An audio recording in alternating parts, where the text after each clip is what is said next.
Okay. Now, tell me about this. Choose one room for you. So this is your recommendation for people who are sitting there at the moment going, I'm stuck. You know, what do we do? Okay, so my idea is you sit in a room, sit quietly in the room and just look around and just think, I like this, I don't like that.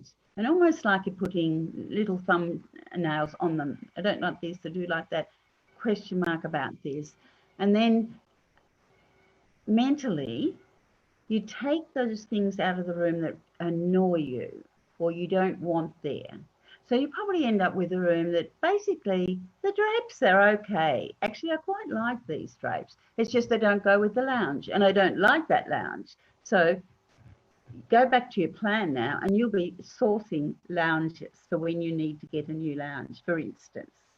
And I really like the idea that you came up with, is that we should, in this time at the moment, choose just one room. And you were suggesting the bedroom, make this, you become the king or queen of the bedroom, and this is your sanctuary. Yes. Because I think that's really a space where you can retreat to.